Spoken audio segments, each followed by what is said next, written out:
kita ini diambil dari Kejadian pasal yang kedua, ayat yang ke-18 sampai ayat yang ke-23. Namun saya ambil ayat yang ke-18 sahaja sebagai pembacaan kita pada hari ini. Ayat 18 berkata demikian, Tuhan Allah berfirman, tidak baik kalau manusia itu seorang diri saja. Aku akan menjadikan penolong baginya yang sepadan dengan dia. Jadi pengantin kita mengambil satu tema untuk dikhotbahkan dalam pernikahan mereka hari ini, pasangan yang sepadan. Pasangan yang sepadan. Mari kita berdoa terlebih dahulu sepimpin kita di dalam doa. Tuhan Yesus, terima kasih untuk kesempatan hari ini. Kami boleh mendengar firman-Mu, bukan saja untuk yang kami raikan, bukan saja untuk kedua anak kami yang dipersatukan, bahkan bagi kami semua, karena firman-Mu ini adalah firman yang hidup, yang menjadi bekalan dan pendorong, yang menjadi makanan bagi rohani kami. Terlebih lagi Tuhan, bagi kami yang sudah berkeluarga, agar firman-Mu ini terus menjadi dasar dalam kehidupan keluarga kami. Berkati pemberitaan firman-Mu Tuhan, terpuji nama-Mu. Ini doa kami, dalam nama Yesus kami sudah berdoa. Seringkali kita berpikir bagaimana untuk memiliki pasangan yang sepadan, pasangan yang enam, pasangan yang cocok, pasangan yang betul-betul menurut keinginan kita. Nah, kalau kita melihat dan mendengar ataupun mengkaji bagaimana luahan, bagaimana keinginan orang-orang yang ada di luar sana, apa itu pasangan yang sepadan bagi mereka. Nah, mungkin kalau kita mendengar daripada pihak lelaki, yang mungkin kita berpikir, oke, silakan tekan, mungkin tidak boleh sampai satu. Ya, pasangan sepadan menurut lelaki, mungkin mereka berpikir seorang wanita itu memiliki paras wajah yang cantik, terus lagi, ataupun badan yang langsing, terus lagi, wanita yang seksi, terus lagi, ya mungkin wanita yang kuat, karena sekarang ini banyak samsing berjalan di sana sini. Seterusnya, wanita yang pandai bergaya. Ya, ini pemikiran dunia. Bagaimana untuk memiliki pasangan yang sepadan? Terusnya lagi, ini dari pihak lelaki. Ya, bagi pihak lelaki kepada wanita, bagi pihak wanita kepada lelaki lagi, yaitu dia harus memiliki rupa yang kacak. Terusnya, ini pemikiran wanita. Ya, tegap dan kuat. Kalau saya ini tidak layak, karena bukan setegap dan kuat. Seterusnya, lelaki yang tinggi dan besar badan. Ini pandangan wanita. Seterusnya, ya, saya harus memiliki seorang lelaki yang sepadan, itu adalah lelaki yang kaya. Hartanya apa? Kapal di laut, di daratan itu adalah gudang yang besar. Lelaki punya kereta yang mewah. Terusnya, ya ini kereta yang besar. Seterusnya lagi, ada mungkin juga yang ini. Terusnya, ya harus dia seorang lelaki yang memiliki rumah yang besar, memiliki pekerjaan yang tinggi.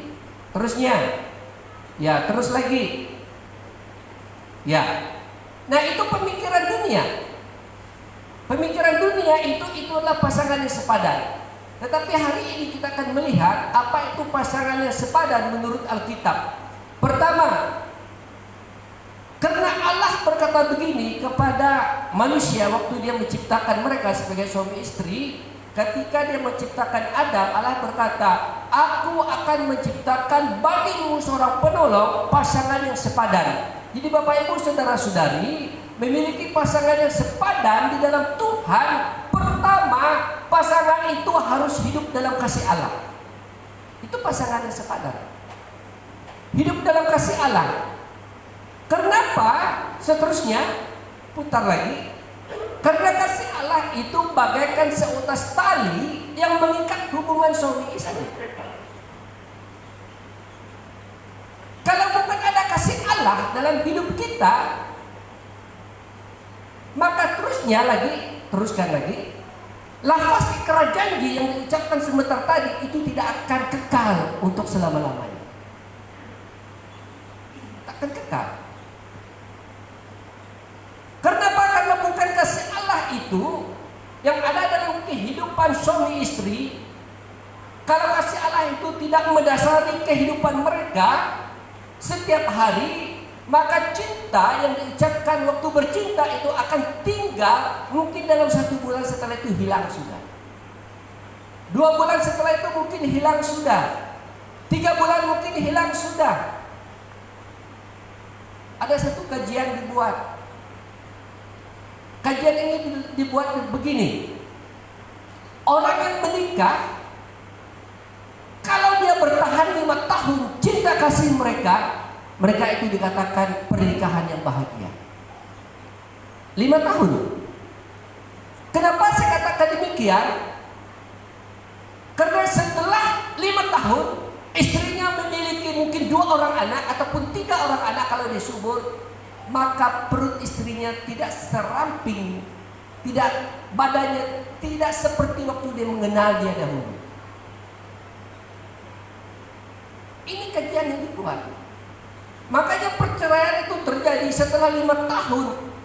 Maka mulailah terjadi perceraian dalam keluarga yang ada di dunia ini. Dan bagi kita sebagai orang percaya, kalau bukan kasih Allah itu yang mengikat kita, sebagai utas tadi mengikat kita dalam hubungan kita, maka Kenny dan Cecilia, ikrar janji kamu itu tidak akan kekal. Tidak akan kekal. Jadi Tuhan Yesus berkata, Allah berkata kepada Adam, aku akan menjadikan pasangan penolong yang sepadan dengan dia. Itu bermaksud penolong yang sepadan, pasangan yang sepadan itu adalah pasangan yang hidup di dalam kasih Allah. Sebab di dalam 1 Yohanes 4 ayat yang ke-19 berkata, kita mengasihi karena Allah dulu mengasihi kita.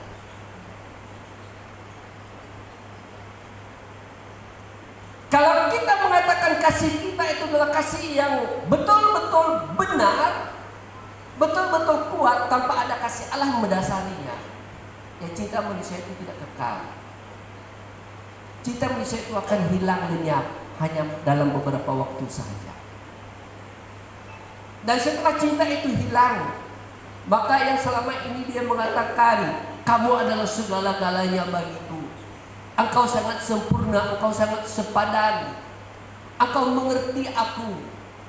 Tetapi ketika sudah menikah, kalau kasih Allah itu tidak mendasari, maka yang dilihatnya dalam percintaan itu sangat sepadan, sangat cocok, sangat sempurna bagi dia, maka dia akan melihat dia, baik lelaki ataupun wanita, suami atau istri, akan melihat dia adalah hantu yang paling ganas dalam rumah tangga.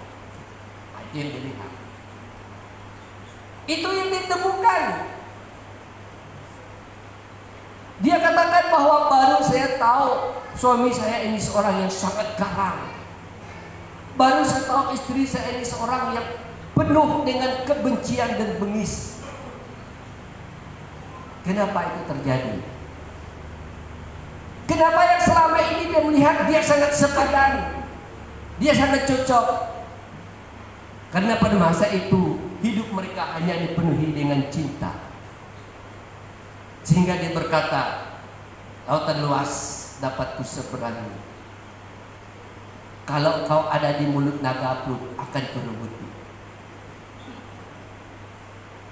Tetapi hujan lebat saja dia tidak sanggup turun pergi ambil kereta, hanya parking 1 meter jauh dari pintunya.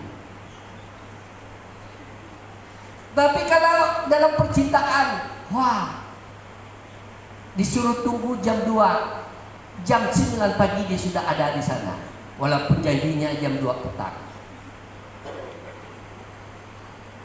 Berjalan 1 kilometer seperti 1 meter saja jauhnya. Tetapi ketika sudah menikah, kasih Allah itu tidak ada lagi. Maka yang dilihatnya di dalam hidupnya adalah orang yang selalu mendatangkan masalah dari satu masa ke satu masa.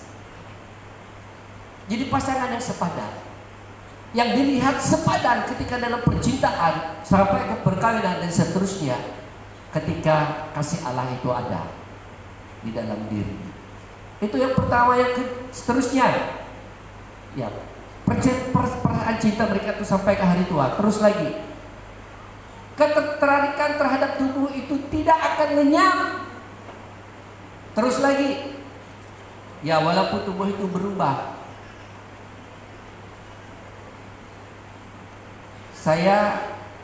Banyak orang pergi ke rumah saya di Med. Mereka masuk, mereka berbisik-bisik.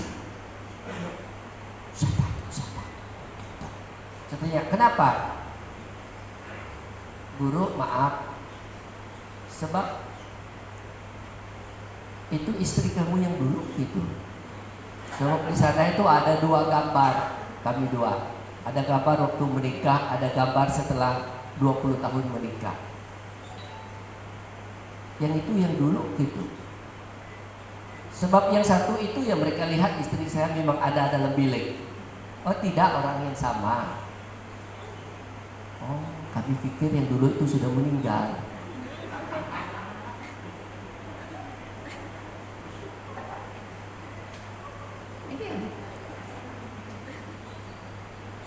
Ada seorang lagi, dia masuk, ini di Miri, ada gambar waktu kami 2 tunang, kami 2 simpan dalam frame. Lalu orang ini yang tidak bertanya sembunyi, dia langsung saja, Pastor, mana perempuan yang tunang dengan kamu ini dulu, kata dia. Tidak putus tunang ini. Dia ini, saya kata dengan dia. Hah? Dia ini? Iya, dia ini. Hei, tidak patut, ini 50 kilo saja, ini berat dia, kata dia. Tidak betul, kata saya.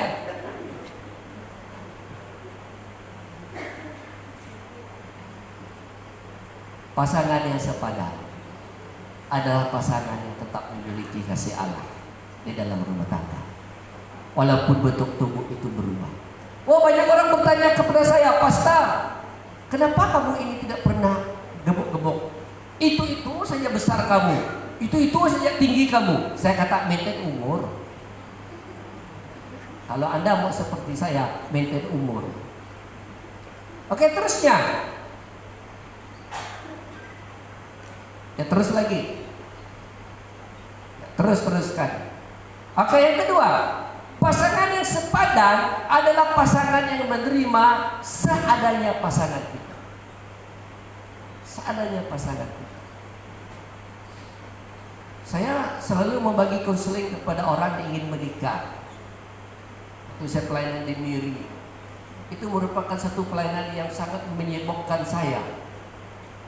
Dan banyak pastor juga yang tidak suka dengan pelayanan ini, tetapi saya mau, karena ingin membantu dan menolong orang-orang, anak-anak muda kita yang ingin menikah, supaya pernikahan mereka itu menjadi pernikahan yang diidamkan.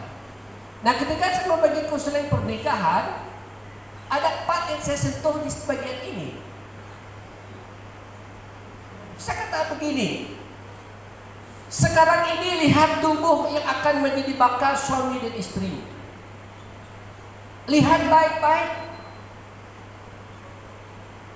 lihat kekurangannya, lihat kelemahannya. Tapi selalunya Pak Petrus, waktu kita bercinta itu mana ada kita mau bagi tahu kelemahan kita. Buaya di sana pun satu juga kita turun kalau ada ikan timbul kan. Tapi sekarang ini dia waktu kita katakan itu buaya. Kenapa? Karena pada masa percintaan itu, khususnya lelaki itu ingin menunjukkan dia sangat hebat. Buah durian yang tinggi pun sanggup dia pajak kalau cintanya ada di sana. Saya katakan, lihat baik-baik. Satu, lihat dari segi bentuk tubuhnya, ada cacat atau tidak.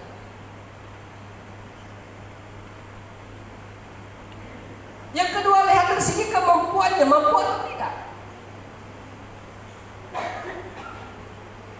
Yang ketiga, apakah dia seperti bapak ataupun emak kamu?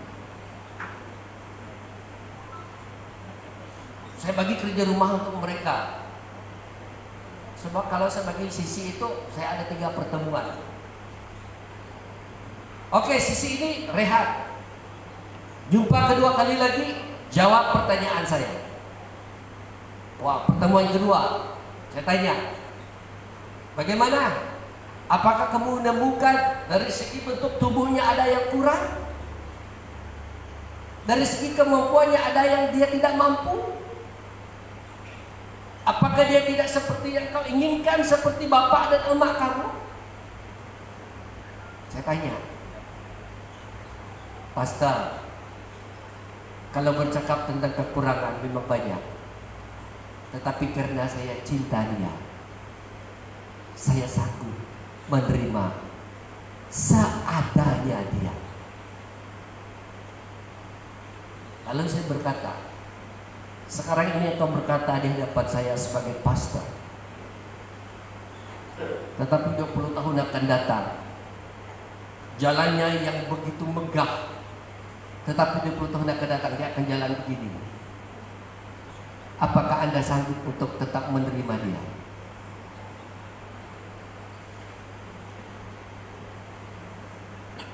Kenapa? Karena pasangan yang sepadan.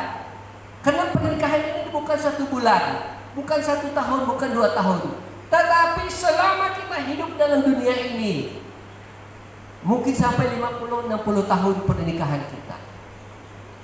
Setelah kita menikah, Kenny dan Cecilia, kamu akan menemukan banyak sekali kekurangan antara satu dengan yang lain. Tahun demi tahun kekurangan itu akan kamu temukan, akan kamu jumpai. Itu pasti. Kenapa? Karena dalam percintaan itu kekurangan itu tidak akan kamu jumpa.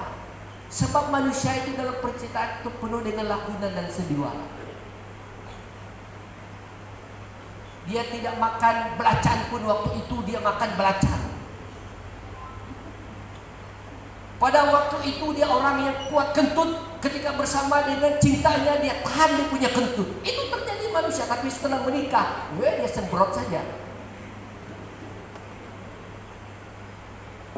Ya, Kenny dan Cecilia, tahun demi tahun kamu akan menemukan kekurangan dan kelemahan. Tetapi hari ini dengar firman Tuhan, pasangan yang sepadan adalah menerima seadanya pasangan itu. Itu sebabnya saya katakan ketika saya memberi konseling pernikahan, lihat dia baik-baik, perhatikan dia baik-baik, jangan menyesal kemudian hari.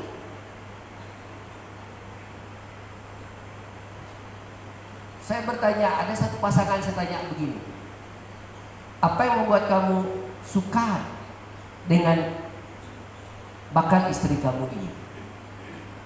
Wah, dia kata, Pastor, lesung pipinya. Ketika dia senyum, wah, lesung pipinya sangat menawan. Betul, saya kata. Tetapi ingat, 30 tahun akan datang, 40 tahun akan datang, kalau dia masih hidup dan kamu masih hidup, lesung pipinya itu akan boleh tutup daun ubi sudah. Apakah kau sanggup tertarik dengan lesung pipi itu? Dia terdiam lalu dia berkata, kau betul-betul mencabar saya, Pastor. Ya, hari ini lesung pipinya itu sangat menarik, tetapi 40 tahun akan datang kalau kamu dua masih hidup, daun ubi boleh ditutup dengan lesung pipi itu. Apakah kau masih tertarik dengannya?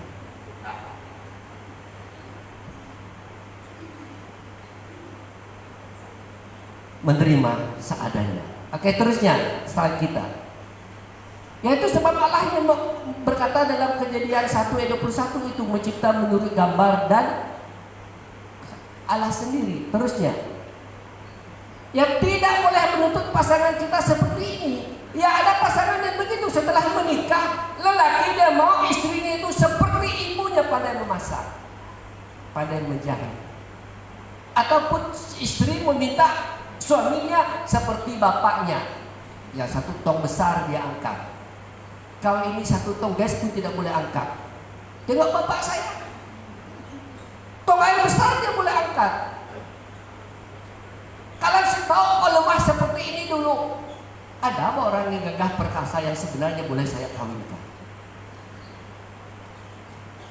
Jangan tuntut. Terusnya lagi, ini Belum lagi, kembali. Ya jangan tuntut. Oke, terus lagi. Ya tugas kita hanya membentuk, bukan mengubah.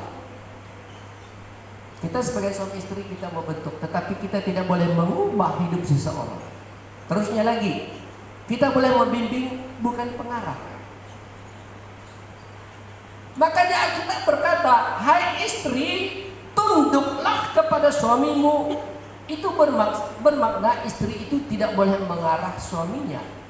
Tetapi banyak istri sekarang bukan dia tunduk, tetapi dia tanduk suaminya. Demikian juga lelaki, hai suami kasihilah istrimu. Itu menunjukkan bahwa kita bukan menjadi pengarah yang suka-suka saja menyuruh istri kita. Kita membimbing, tetapi bukan pengarah. Dalam keluarga tidak ada istilah pengarah. Suami itu walaupun ketua dalam keluarga, tetapi tugasnya adalah mengasihi. Artinya dia tetap membimbing. Terusnya lagi, ya, suami istri sedia menerima kekurangan satu dengan yang lain. Suami istri yang tidak dapat menerima seadanya seringkali menyalahkan pasangannya. Kalau ada apa-apa terjadi, dia akan salahkan. Jadi kalau ini terjadi dalam sikap suami istri yang dinikahkan, maka sampai Tuhan datang, bertukar bagaimanapun dia memiliki pasangan, dia tidak akan menemukan pasangan yang sepadan.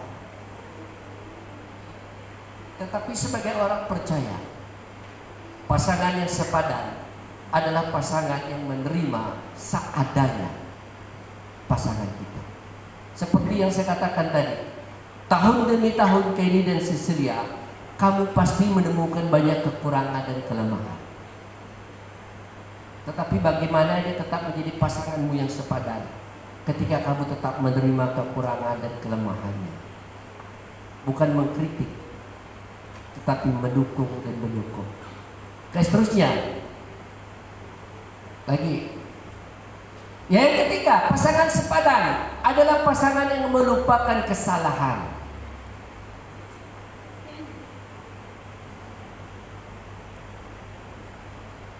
Kalau secara jujurnya,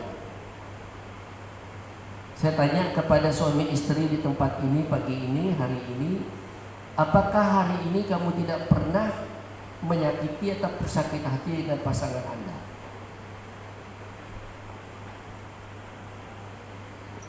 Itu pasti. Kalau kita katakan saya tidak pernah sakit hati dan menyakiti pasangan saya, kita itu lebih dari malaikat. Kenapa? Karena dalam hidup kita ini tidak pernah kita berlaku silap dan melakukan kesalahan dalam diri kita. Kadang-kadang hati kita itu sakit ketika kita saja mungkin salah utang baju kita ditegur oleh istri.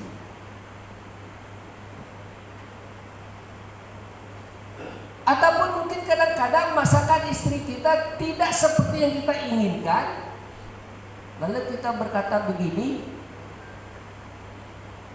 tidak tahu berapa kilo garam dia simpan. Jadi hal yang saling melukakan, menyakitkan, mengecewakan dalam hidup ini itu pasti terjadi tiap hari dalam hidup kita sebagai suami istri. Namun Tuhan mengajar kita untuk melupakan. Kayak terusnya,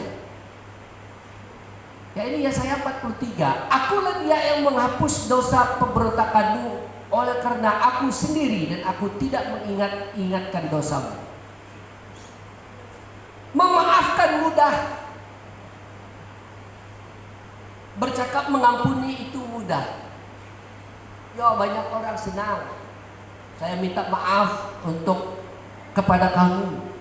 Lebih-lebih lagi kalau ada perpisahan. Ya kalau ada perpisahan, acara perpisahan, lalu datanglah kita di depan dengan waktu yang ada, ya saya malam ini ataupun pagi ini Saya bagi pihak diri saya sendiri dan keluarga minta maaf kalau ada kesalahan, kelemahan yang kami lakukan.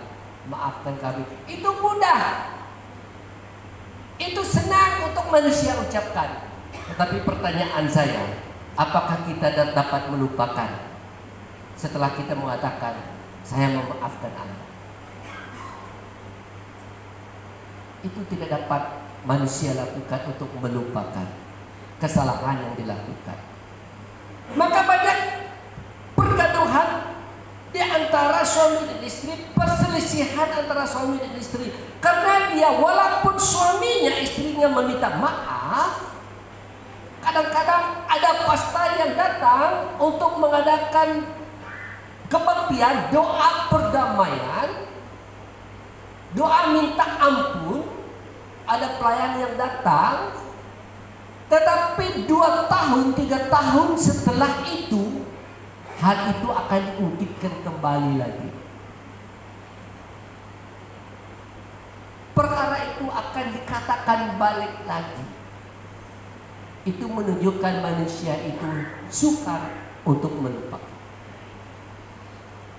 Jadi pasangan yang sepadan sebagai orang Kristen, bukan saja kata-kata maaf yang keluar dari mulut kita, tetapi yang terpenting untuk memiliki pasangan yang sepadan ketika kita melupakan kesalahan yang dilakukan oleh pasangan. Kalau tidak, maka kebahagiaan dalam diri kita itu tidak akan kita miliki sebagai suami dan istri. Kita terus lagi. Ya ini, memaafkan lebih mudah, namun untuk melupakan terlalu sulit untuk dipadamkan. Teruskan lagi. Caranya harus jaga hati kita. Terusnya, ya, yang terakhir, pasangan yang sepadan hidup bukan untuk diri sendiri. Hidup bukan untuk diri sendiri.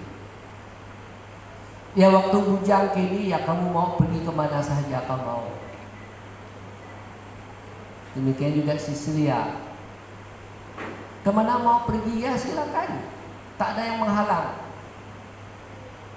Kau pergi main pun ya sampai balik jam 7, jam 8 malam, tak ada yang marah. Karena kamu yang hidup untuk dirimu pada masa kamu bujang. Tetapi setelah menikah, sudah ada pasangan. Waktu bujang kau mau makan apa saja silakan. Ya, antak saja. Waktu kamu bujang apa kamu mau beli silakan. Tak ada yang marah. Pernah di kelas saya tanya, sila angkat tangan yang tukar handphone 3 tahun sekali. Tak ada yang angkat tangan. 2 tahun sekali. Ada yang angkat malu-malu. Setahun sekali. Sebenarnya mereka banyak yang setahun sekali, tetapi ada 2 pelajar yang terangkat tangan. Lalu ketika sudah angkat tangan diturunkan. Saya tanya betul-betulkah? Baru mengaku. Jadi yang saya ingin katakan di sini, ya waktu bujang ini berapa kali kita tukar handphone 1 tahun, tak ada yang marah. Kenapa? Karena kan masa itu kamu sendiri saja yang hidup. Paling-paling pun bapak kamu saja bercakap. Demikian juga Cecilia. Simpan duit lah, jangan terlalu boros. Tetapi setelah menikah, hidup kita itu bukan untuk diri kita sendiri lagi. Duit itu bukan untuk kita sendiri lagi. Masa itu bukan untuk kita sendiri lagi. Apa yang kita mau itu bukan untuk diri kita sendiri lagi. Kalau ingin masak sesudah pikir dulu ini, bolehkah tidak dimakan makanan ini? Kalaupun itu yang paling kau suka. Sebab ada pergaduhan terjadi dalam suami istri hanya karena istrinya masak yang dia mau tapi suaminya tidak mau. Nah, itu ada. Kalau saya, ya istri saya tahu. Saya ini kalau masakan, saya tidak mau yang macam-macam rempah. Ambil paku pakis, Masak air, mendidih, buang paku pakis, tutup cili, makan, sudah. Kalau yang rempah-rempah itu tidak masuk. Tapi ada yang suka dengan rempah. Saya sekolah di Indonesia 3 tahun. Tiap kali saya balik cuti saya pucat, kurus. Sehingga banyak orang tanya, Pastor, jemaat saya tanya, kasihan betul kamu kurus. Kenapa? Sakit ke? Tidak. Kenapa? Karena makanan-makanan orang Jawa itu tidak dapat masuk dalam perut saya. Dr. Michael tahu itu. Banyak belacan, banyak sambal, banyak rempah. Saya tidak suka makan yang begitu.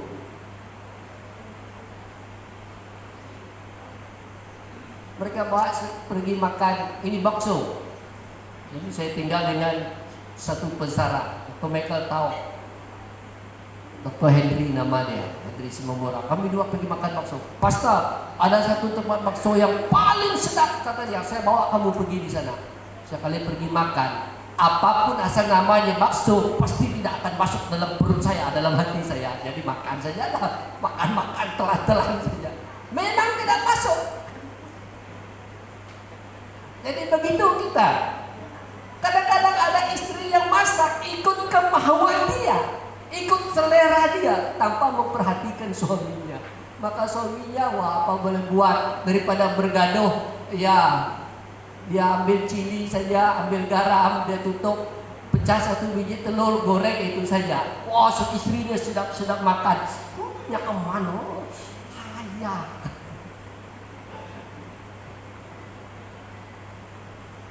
Jadi pasangan yang sepadan adalah pasangan yang tidak hidup untuk diri sendiri. Oke, contohnya di sini ada beberapa contoh yang saya buat. Oke, slide-nya.